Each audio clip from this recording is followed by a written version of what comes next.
A perfectly ordinary morning in Florida. You're driving on the turnpike, listening to the radio, finishing that last sip of lukewarm coffee, thinking about work and your kids. Everything feels American normal. The highway stretching ahead, lanes flowing smoothly. Nothing special. And then from somewhere behind you, a car rockets forward like a missile. You barely have time to hear the engine screaming. Your rearview mirror flares with light, and in that split second, you realize someone has just decided to turn the road you use every day into a war zone. That is exactly what happened in Palm Beach County, Florida, on August 18th, 2023. A career offender and a stolen white Kia.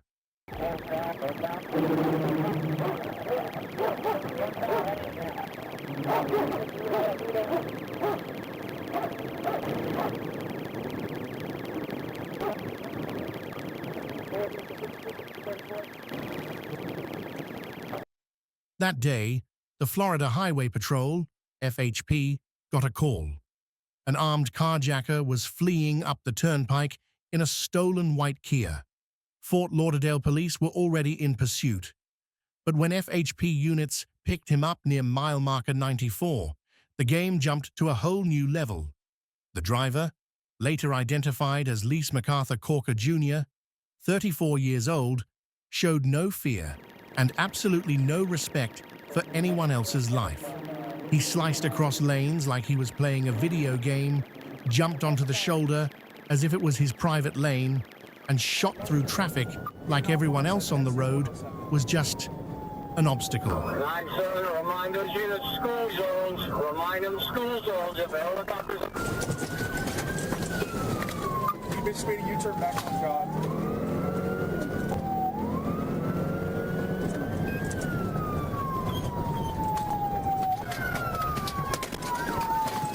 Can you advise, is the helicopter still as well? This wasn't a whoops, I hit the gas too hard moment. This is the kind of driving anyone in America understands. If anything goes wrong by even a fraction of a second, you don't just get a crash, you get a multi-car pileup, with kids in the back seat, with families coming home from vacation, with people who are just trying to live their normal lives. But to Corker, none of that seemed to matter. As the chase hit its peak, FHP Trooper Nolasco moved in from behind. The plan? Execute a pit maneuver to end the pursuit before an innocent person paid the price.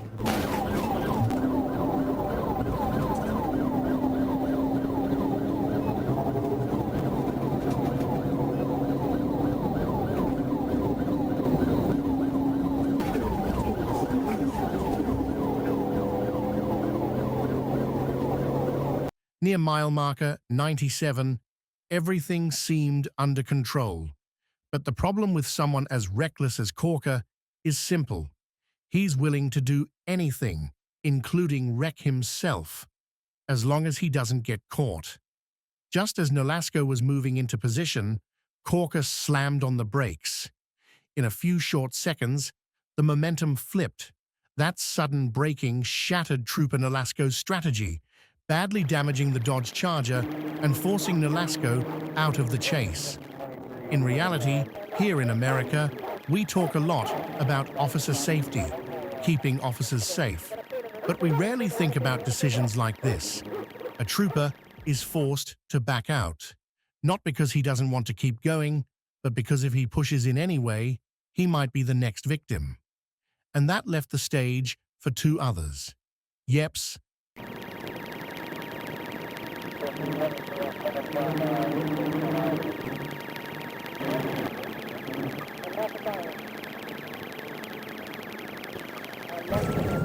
Getting off 107, exiting 107. Tavares and a gasoline-powered bomb on the highway. When Nolasco's Dodge Charger was knocked out of the fight, Trooper Yeps and Trooper Tavares took over. The two of them, along with other patrol units, kept pressing the Kia. For miles, they watched the white car constantly twitch and weave, changing lanes, sometimes skimming the median, sometimes practically herding other cars. This was no longer a traffic violation.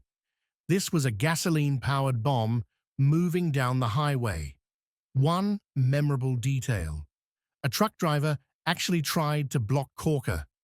When he dove for the shoulder, that driver, a regular civilian, no gun, no siren, no emergency lights, tried to use his own truck as a shield. It was a very American image. An ordinary person, probably just wanting to keep others safe, willing to take a risk to stop a madman. But unfortunately, it wasn't enough. The Kia still slipped through and kept rocketing forward. And the speed? Triple digits. You don't need to be an expert to know. At that speed on a highway, a single wrong move can mean a massive, multi-car, mass casualty disaster. Every yank of the steering wheel is a vote. Against public safety, we talk a lot about rights. The right to own a gun, the right to free speech, the right to be free from government overreach. But there's something people forget. When you drive like this on public roads, you're actively voting against everyone else's right to live safely. The image of that Kia squeezing through every gap, its tires carving past other cars with inches to spare, almost grinding along the next lane, forces us to ask, how is someone whose license was permanently revoked still behind the wheel? How is a career offender still out here, increasing the odds that innocent people die on the highway? What did the system miss between his last offense and this one? The answers aren't simple, but the anger is very clear. We can't keep pretending these are just isolated accidents. Remind them this is a school zone, when police have to calculate every mile. In the middle of all that adrenaline, the radio traffic is full of reminders. Watch for school zones. It sounds like a small detail, but it says a lot about how America is trying to balance ending a pursuit with not turning the streets into a battlefield, into a battle. In every chase, troopers have to constantly calculate, if I pit him now, is there a car in the next lane? Is there traffic in front of him? Are we near a school zone, a neighborhood? And while they're measuring every yard of pavement, the guy they're chasing has exactly one program running in his head. Run, run, run. That's what makes people so frustrated watching this. On one side, you have men and women paid to protect the community who have to be careful with every move. On the other side, you have someone perfectly willing to throw the entire community into the fire just to avoid going to jail. As the chase pushed further north, more backup units moved in ahead of him, with a helicopter tracking from above. Finally, when the net was tight enough, Corker's run ended. No extra shots fired, no civilian cars crushed at the stop, no minivan launched into the barrier. Corker was pulled out and handcuffed, separated from the steering wheel, a place he should never have been allowed to sit again after his license was permanently revoked. Investigators confirmed he was a career offender, with his license permanently revoked in Florida. Yet he was still behind the wheel, still carjacking, still armed, still driving like a maniac on the same roads all of us, ordinary people, have to use every day. The charges against him included reckless driving causing property damage, aggravated fleeing and eluding law enforcement, driving while license permanently revoked. On paper, that all sounds by the book. But for a lot of people watching, the real question is still hanging there. How many more times does this have to happen before we admit this isn't just another incident, it's a systemic problem? The price we don't see.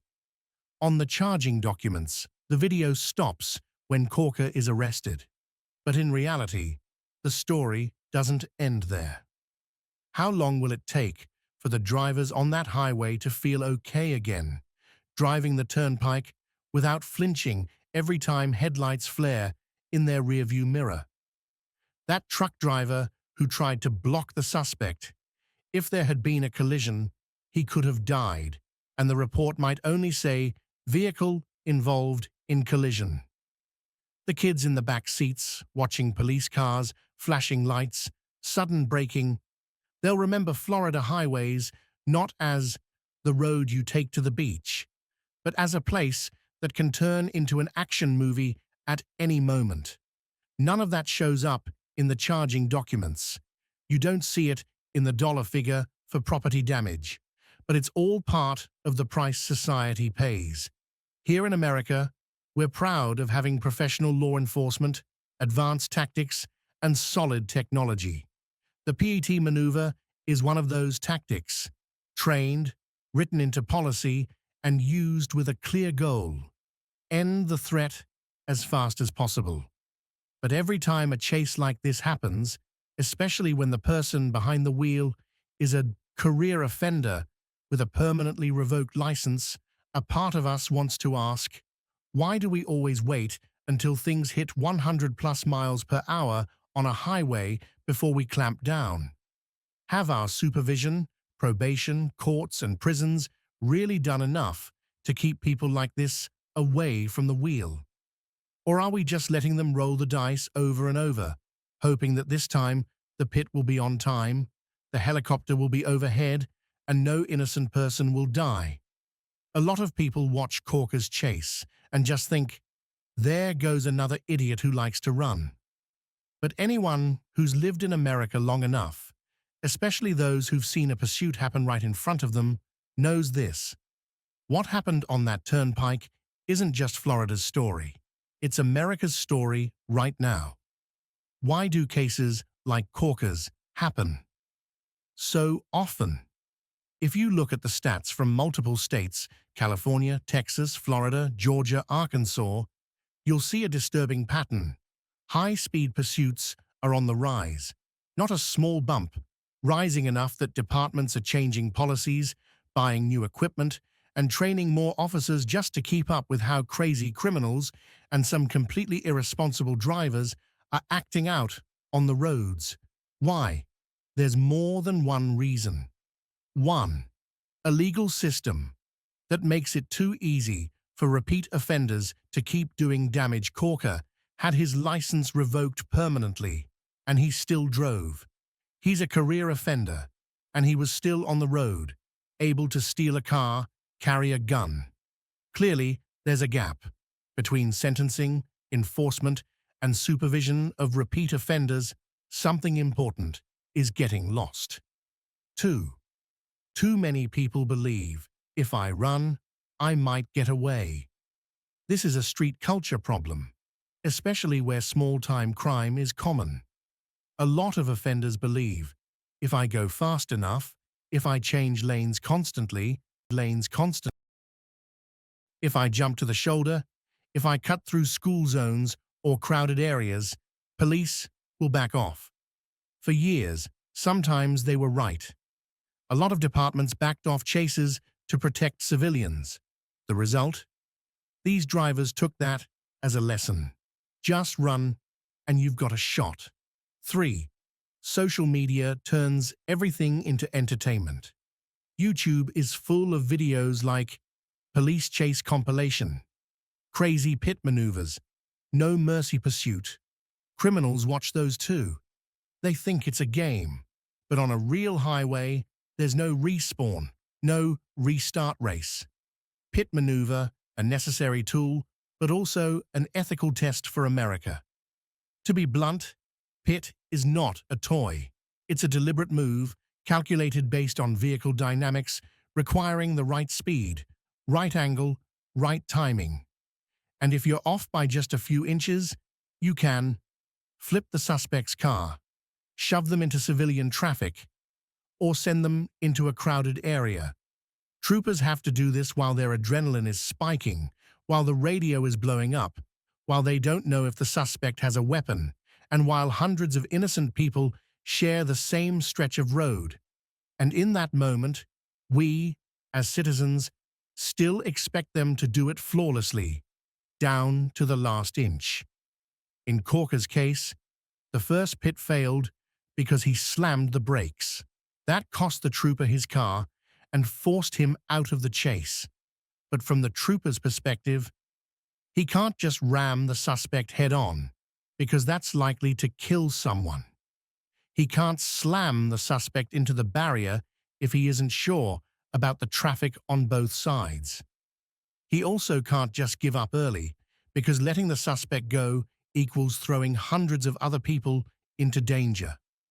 This is the hardest ethical problem in American law enforcement. How do you protect the public without turning the streets into a battlefield? And the truth is, there is no perfect answer. But PT, for all the controversy, is one of the tools that actually reduces long-term risk. The public always pays the highest price. Looking back at Corker's case, there's one thing that really frustrates Americans. We, the uninvolved citizens, are always the ones carrying the risk. Imagine you're the mom driving her kid to school near mile 107, the truck driver who tried to block the suspect, the guy heading to his morning shift, or just someone leaving Palm Beach after a day at the beach. None of these people knew who Corker was. They didn't know his license was revoked. They didn't know he was a career offender or that he was armed. But all it would have taken was one wrong twist of his steering wheel, and they might never have made it home. When you see him dive onto the shoulder, blow past a truck, then whip between two cars with inches to spare, everyone understands. This isn't just a fleeing suspect. This is someone actively attacking the community. The big question, chase or don't chase? In America, critics always ask, should police even pursue? Should they pit? Should they risk lives just to catch one fleeing driver? But the opposite question matters just as much. If police let him go and later he kills someone in a crash, who answers for that? With Corker, he made it very clear. He was irresponsible. He didn't care about others. He was driving at lethal speeds, and he had a criminal history. If officers had backed off, he could have carjacked another vehicle, hit someone head-on, caused a multi-car pileup, or driven into a dense area and created something far worse. Once you understand that, you see, sometimes not chasing is the more dangerous choice. The "if I'm fast enough, I'll get away" mindset, a real issue. In America, an alarming number of pursuits share the same pattern. The suspect believes they're faster than the police. It sounds ridiculous, but it's real. Plenty of them watch chase videos on YouTube and think they can do better. That's why, over the years, California has changed its pursuit policies. Georgia has ramped up PIT training, and Florida has deployed more helicopters. Corker's case proves a hard truth. When criminals believe running gives them a chance, the public will always be the ones at risk. Why was Corker, with a permanently revoked license, still behind the wheel? This is the part that really angers a lot of Americans. Permanently revoked doesn't mean someone comes to your house and takes away every key. It just means you are not legally allowed to drive anymore. But if someone decides to drive anyway, the system has almost no way to physically stop them unless they get caught in the act. That's the gap. A gap that lets people like Corker keep driving on your roads, past your kid's school zone, past the exit your family uses for a vacation trip. Every pursuit has a price. Most people don't realize this. Every pursuit like this costs a lot of money.